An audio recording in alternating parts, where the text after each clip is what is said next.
इस क्षेत्र से आपके लोकप्रिय प्रत्याशी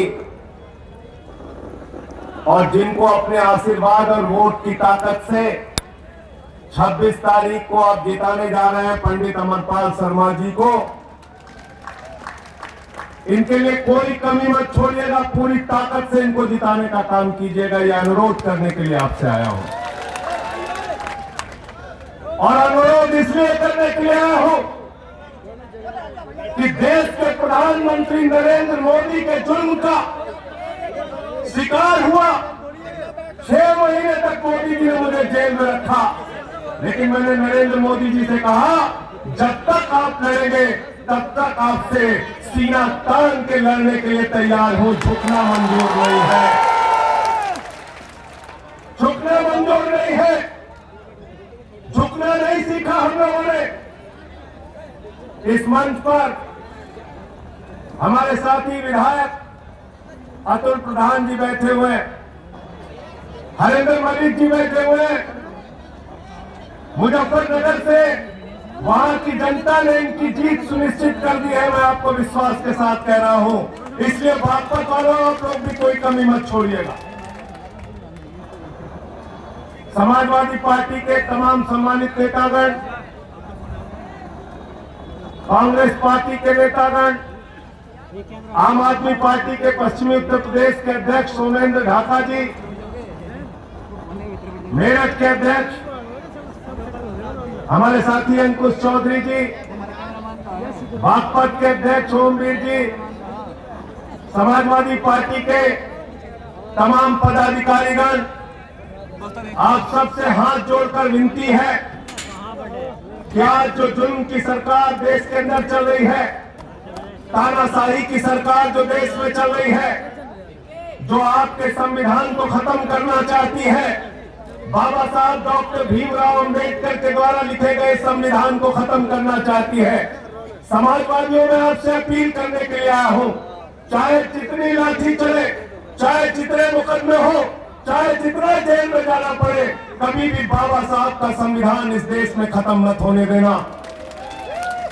दलितों का, पिछड़ों का, शोषितों का, वंचितों का, उनकी न्याय की जो लड़ाई है, उस लड़ाई को आपको आगे बढ़ाना है। पिछले दिनों कुछ घटनाएं हुई इस देश के अंदर, बड़ी बड़ी पार्टियों को तोड़ दिया गया। मैं कल महाराष्ट्र में था, वहां बालासाहेब ठाकरे, उद्धव ठाकरे की शिवसेना की तीर कमान मोदी जी ने चोरी कर ली, शरद पवार की घड़ी चोरी कर ली, और आपके इलाके में बागपत में यहां तो हैंडपंप चोरी करके ले गए। हैंडपंप कर लिया चोरी की नहीं किया बताओ? हैंडपंप चोरी कर लिया ना, हैंडपंप चोरी कर लिया। जिन लोगों ने हैंडपंप चोरी किया है उनको पानी पिलाने का काम आप लोग करना पंडित अमरपाल शर्मा जी को जिताकर। इंसान को अपने किरदार पर रहना चाहिए। राजनीति के अंदर अगर आप हैं तो आपको ईमानदारी से जनता के मुद्दों के साथ खड़ा होना चाहिए। मुझे याद है मेरठ का किसान, मुजफ्फरनगर का किसान, बागपत का किसान, पश्चिमी उत्तर प्रदेश का किसान दिल्ली गया था अपना अधिकार मांगने के लिए, तीनों काले कानून के खिलाफ। कहने लगे मोदी जी एक काला कानून वापस ले लीजिए। मोदी जी ने लाठियां चलवाई, दुश्मन देश के नागरिकों की तरह अन्नदाताओं के साथ व्यवहार किया, कीड़े डाल दिए उनके सामने, पुलिस की लाठियां बरसाई गई, उनके सर फोड़ दिए गए, आंसू गैस के खोले छोड़े गए। 750 अन्नदाता किसानों ने अपनी शहादत दी है। बागपत के लोगों, मैं उनकी सौगंध देने आपको आया हूं। वोट मोदी सरकार के खिलाफ देना, भाजपा के खिलाफ देना, इंडिया गठबंधन को देना, पंडित अमरपाल शर्मा को देना। आपको उन 750 किसानों की शहादत की सौगंध है। कहते हैं दिल्ली कैसे आ गए किसान, कहते हैं किसान दिल्ली कैसे आ गए, अन्नदाता दिल्ली कैसे आ गए, इनको तो हम यहां घुसने नहीं देंगे। मैंने कहा नरेंद्र मोदी जी, इस धरती पे अन्न पैदा करके जो अनाज पैदा करते हैं, वो अनाज किसान का वो अनाज भाजपा के लोग भी खाते हैं, तुम्हारे बच्चे भी दिखाते हैं। किसानों का पहला हक हिंदुस्तान के ऊपर है, दूसरा हक किसी का है। पहला हक हमारे अन्नदाता किसान भाइयों का है। उनके ऊपर लाठियां चलवा रहे हो, आंसू गैस के गोले छोड़ रहे हो। संसद के अंदर जब एक काला कानून आया किसानों के खिलाफ, मैंने माइक तोड़ दिया मैंने संसद में। भाजपा ही कहने लगे देखो देखो संजय सिंह ने तो माइक तोड़ दिया। मैंने कहा भाजपाइयों, अगर तुम किसानों की हड्डी तोड़ोगे तो मैं तुम्हारे माइक तोड़ूंगा। तुम्हारे आगे हम झुकने और रुकने वाले नहीं हैं। साथियों और दोस्तों, उन किसानों ने विधानसभा के चुनाव में एक पार्टी और एक नेता को गठबंधन में समर्थन दिया। मुझे अफसोस है, दुख है इस बात का कि हमारे उस मित्र को तोड़कर उसकी हाइंग पाइप चुराकर भाजपा वाले लेके चले गए अपने साथ। जब भी खड़ा तो मैं कहना चाहता हूं आप लोगों से, भले ही वो चले गए भाजपा के साथ, लेकिन आप लोगों को उन 750 किसानों की शहादत का बदला लेना है। राकेश टिकैत जी की आंखों से जो आंसू निकले थे, उन आंसुओं का बदला लेना है। बाबा महेंद्र सिंह टिकैत के बेटे ने जो दिल्ली की धरती पर अपने आंसू बहाए थे, उन आंसुओं का बदला लेना है और बीजेपी के खिलाफ वोट देने का काम करना है आपको। और याद रखिए, आज जो परिस्थितियां हैं, समाज का कोई भी वर्ग अछूता नहीं है, किसी को छोड़ नहीं रहे हैं। अभी क्या किया क्षत्रियों के साथ, राजपूत बिरादरी के लोगों के साथ क्या किया? भारतीय जनता पार्टी के सरकार का केंद्रीय मंत्री रूपाला वो क्षत्रिय समाज की बहु बेटियों पे सवाल उठाता है, क्षत्रिय समाज की बहु बेटियों पे सवाल उठाता है। मैं कहना चाहता हूं बीजेपी के लोगों, लड़ाई लड़ना है हम लोगों से लड़ो। हमारे परिवार की, हमारी बहु बेटियों पे सवाल उठाओगे तो बर्दाश्त नहीं किया जाएगा, सूद समेत इसका जवाब दिया जाएगा। और इसलिए मैं अपील करने के लिए आया हूं कि सब लोग इकट्ठा होकर पंडित अमरपाल शर्मा को यहां से जिताने का काम करिए। जाति का, धर्म का भेद भूलकर इनको यहां से जिताने का काम कीजिए। पहले ही चरण के चुनाव के बाद मोदी जी की बौखलाहट ये बता रही है कि भारतीय जनता पार्टी वापस जा रही है, वो चुनाव में हार रही है। राज इंदौरी के बेटे ने बड़ी अच्छी लाइन कही, मैं उसको दोहराना चाहता हूं। सभी को ज्ञान बांटा जा रहा है, सभी को ज्ञान बांटा जा रहा है, ये हिंदुस्तान बांटा जा रहा है। हमें मंदिर और मस्जिद दिखाकर हमारा ध्यान बांटा जा रहा है, हमें मंदिर और मस्जिद दिखाकर हमारा ध्यान बांटा जा रहा है। आज भ्रष्टाचार के खिलाफ भाजपा ही बोलते हैं। मैं कहता हूं मोदी जी, 10 साल हो गए आपको बीजेपी के लोगों, 10 साल का रिपोर्ट कार्ड तो बताओ। मोदी जी कहते हैं इस चीज की गारंटी है, उस चीज की गारंटी है, ऐसी गारंटी है, वैसी गारंटी है। मैं कहता हूं नरेंद्र मोदी की एक ही गारंटी है, झूठ बोलने की गारंटी है, झूठ बोलने की गारंटी। बताओ, आपसे कहा था कि 2 करोड़ नौकरी हर साल देंगे, दे दिया क्या? 20 करोड़ नौकरी मिल गई? हाथ उठा के बताओ, मिल गई क्या? मिल गई? नहीं मिली। किसानों को बोले आपकी आय 2 गुना हो जाएगी, किसान भाइयों की आय 2 गुना हो गई क्या? और क्या बोले, इतना काला धन लाएंगे, इतना काला धन लाएंगे, इतना काला धन लाएंगे कि हर आदमी के खाते में कितना जमा हो जाएगा? जोर से बोलिए, जोर से बोलिए। 15 लाख। 15 पैसे भी आपके खाते में नहीं आए। और घर की माताओं बहनों ने जो अपने पति से छिपा के 1500 की नोट रखी थी कि बेटी की शादी होगी तो ये पैसा काम आएगा, छोटा सा घर बनवाना होगा तो ये पैसा काम आएगा, जो सोचा था उन्होंने कि कोई बीमार होगा तो ये पैसा काम आएगा। मोदी जी ने कहा माताओं और बहनों, यही 1500 की नोट जो आपने अपने संदूक में रखी है, यही काला धन है। इसको लाइन में रख के जमा कर दो। देश में नोटबंदी का घोटाला किया। भ्रष्टाचार के खिलाफ बीजेपी के लोग बोलते हैं।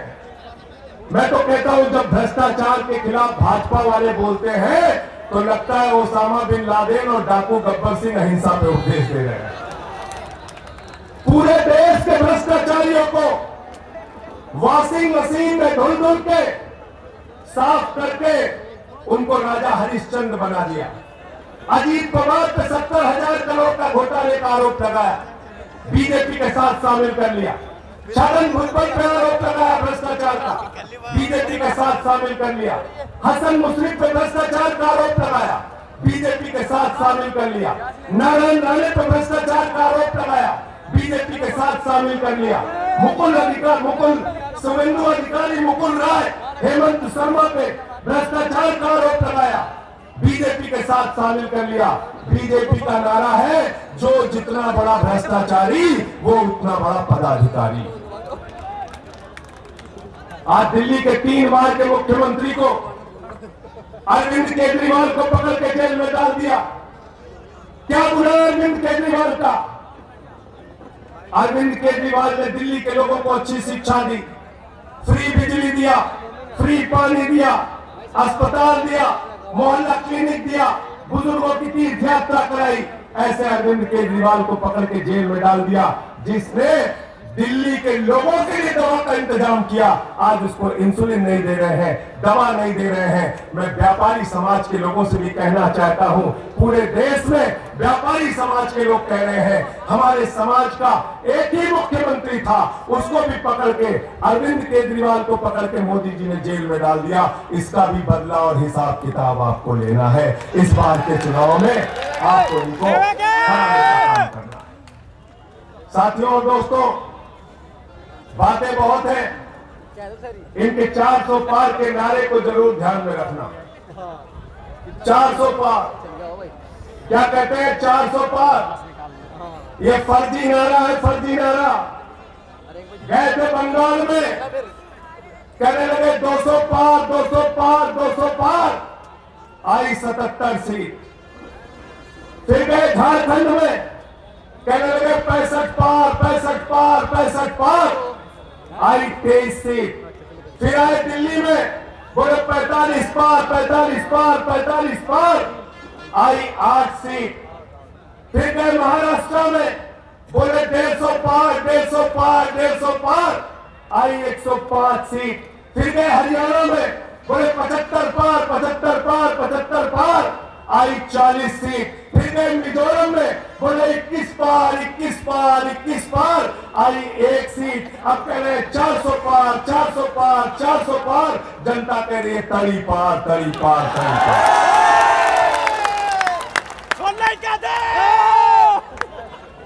तड़ी पार करना है कि नहीं करना है? बताओ इनको, हाथ उठा के बताओ, पीछे तक, पीछे तक बताओ। ये पंडित अमरपाल शर्मा जी जो है, इनके काम के बारे में पता करना हो, विधायक के रूप में 24 घंटे जनता के लिए उपलब्ध रहते थे।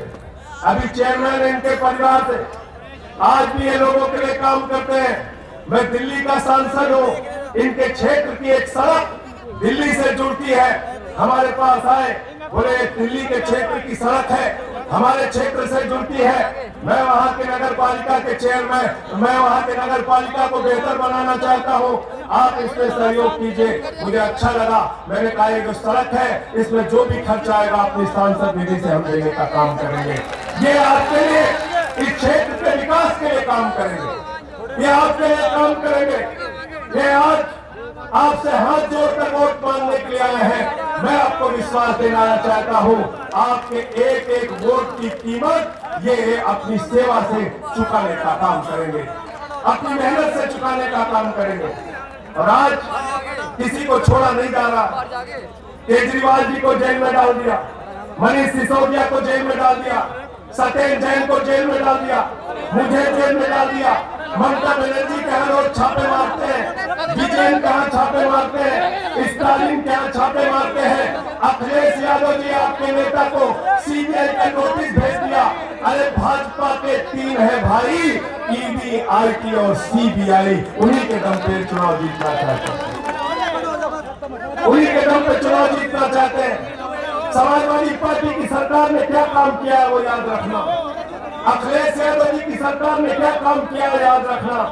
अखिलेश यादव जी की सरकार में जब ये मुख्यमंत्री बने तो इन्होंने कहा गांव-गांव में एम्बुलेंस की सेवा होनी चाहिए, कोई गरीब आदमी अस्पताल पहुंचने से वंचित न रह जाए, अगर उसको जरूरत है तो एम्बुलेंस उसके घर पे पहुंचनी चाहिए। अखिलेश यादव जी ने बेरोजगारी भत्ता इनकी सरकार ने, समाजवादी पार्टी की सरकार ने शुरू किया था। अखिलेश यादव जी की सरकार में लैपटॉप बांटे गए थे नौजवानों को। तो हम आम आदमी पार्टी हो, समाजवादी पार्टी हो, कांग्रेस पार्टी हो, बात करते हैं शिक्षा की, स्कूल की, अस्पताल की, बात करते हैं आपकी तरक्की कैसे होगी, आपको रोजगार कैसे मिलेगा, कैसे बेरोजगारी भत्ता मिलेगा, कैसे किसान को उसके फसल का दाम मिलेगा। लेकिन नरेंद्र मोदी जी क्या कहते हैं, एक चुनावी सभा में गए तो कहने लगे भाइयों और बहनों, गांव-गांव में कब्रिस्तान है तो शमशान होना चाहिए कि नहीं होना चाहिए। ये शमशान बना सकता है, आपके बच्चों के लिए स्कूल और अस्पताल नहीं बना सकते। आए वोट मांगने तो कहना हमको अपने बच्चों के लिए स्कूल चाहिए, अस्पताल चाहिए, सड़कें चाहिए, हमको शमशान नहीं चाहिए। ये बात आपको कहनी होगी। साथियों और दोस्तों, ये भी कहा जाता है कि प्रधानमंत्री जी से ज्यादा ज्ञानी कौन है, उनसे ज्यादा बड़ा पढ़ा लिखा कौन है, उनके टक्कर का आदमी कौन है। तो मैं आपसे पूछना चाहता हूं, यहाँ इतने नेता बैठे हैं, हरिंदर मलिक जी हैं, अतुल प्रधान जी हैं, इनसे पूछोगे, ये अमरपाल शर्मा जी से पूछोगे कि भैया कभी नाली से गैस बनते हुए आपने देखा है, ये सब मना करेंगे, कहेंगे नाली से गैस निकलती है क्या? नाली के गैस से चाय बनती है? प्रधानमंत्री नाली के गैस से चाय बनाते हैं, प्रधानमंत्री नाली के गैस से चाय बनाते हैं। बिहार में गए तो कहने लगे सिकंदर जब बिहार में आया था तो बिहारियों ने मार के भगाया था। सिकंदर कभी बिहार गया ही नहीं, सिकंदर कभी बिहार गया नहीं।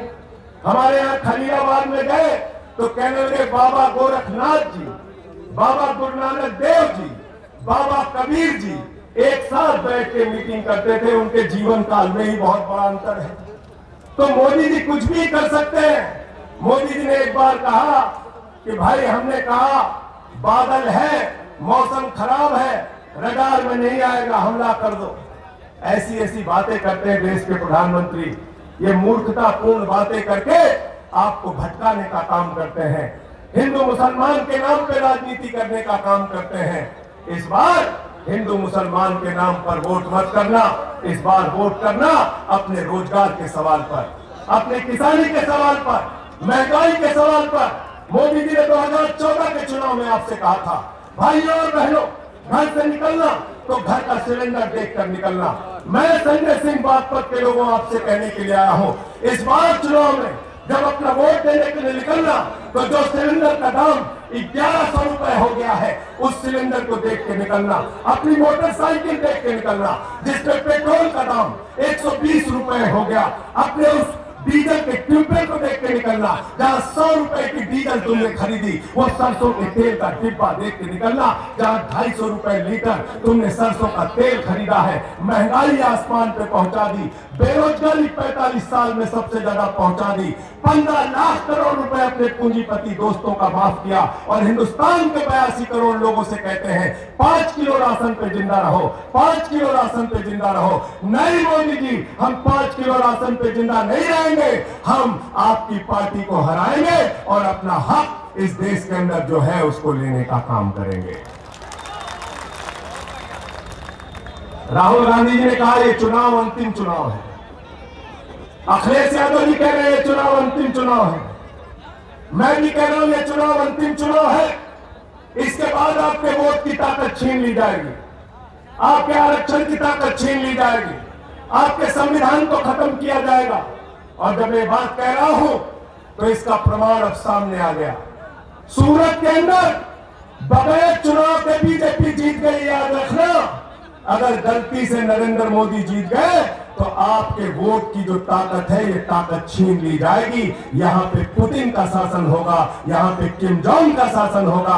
बगैर चुनाव के यहां पे नेता संसद में पहुंचाए जाएंगे। सूरत तो भी झांकी है, पूरा देश बाकी है। पूरे देश में चुनाव ये खत्म करेंगे। इनको जवाब दोगे कि नहीं दोगे बताओ? हाथ उठा के बताइए, हाथ उठा के बताइए, जवाब दोगे कि नहीं दोगे? इनको हराने का काम करना, इनको हराने का काम करना। और मैं फिर दोहराते जा रहा हूं इस बात को कि पंडित अमरपाल शर्मा जी जब यहां से सांसद बनेंगे तो आपके क्षेत्र के विकास के लिए, तरक्की के लिए काम करेंगे। ये कभी भी आपको निराश नहीं करेंगे, आपके लिए मेहनत करेंगे। आपके लिए जनप्रतिनिधि के तौर पे जो इनका पिछड़ा रिकॉर्ड रहा है लोगों की सेवा का, वो सेवा इस क्षेत्र के लोगों को आने वाले 5 साल तक मिलेगी। मैं फिर से एक बार हाथ जोड़कर आप सबसे विनती करना चाहता हूं कि जुल्म के खिलाफ, तानाशाही के खिलाफ, महंगाई के खिलाफ, बेरोजगारी के खिलाफ, आज जो समाजवादी पार्टी के नेताओं पर फर्जी मुकदमे लगाए जाते हैं, आपके नेता को जिस तरह से सीबीआई का नोटिस भेजा गया है, इसके खिलाफ लामबंद होकर, एकजुट होकर, दिन रात मेहनत करके 26 तारीख ज्यादा दूर नहीं है, आप 26 तारीख तक चैन से न सोना। याद रखना, साइकिल चुनाव निशान को, और साइकिल चुनाव निशान पे सुबह लाइन में लग के सबसे पहले बटन दबाने का काम करना, फिर नाश्ता करना, फिर खाना खाने जाना। पहला काम साइकिल पर बटन दबाने का करना है। तैयार हो? पहले नंबर पे तो वैसे ही है खाने में। अमरपाल शर्मा पहले नंबर पे है ना? हाथ उठा के बताओ कितने लोग जानते हो? तो जब पहले नंबर पे पहले से है तो इनको पहले नंबर पे पहुंचा दो। सब लोग पहले नंबर पे पहुंचा दीजिए इनको जिता देना, इनको जिता देना। और बाकी चुनाव चिन्ह के चक्कर में मत पड़ना, बाकी चुनाव चिन्ह के चक्कर में बिल्कुल मत पड़ना। कैसे कैसे मंजर ये आने लगे हैं और गाते गाते लोग चिल्लाने लगे हैं, बदल डालो अब इस तालाब के पानी को। कमल के फूल तो मुरझाने लगे हैं, कमल के फूल तो मुरझाने लगे हैं। बहुत बहुत शुक्रिया, बहुत बहुत धन्यवाद।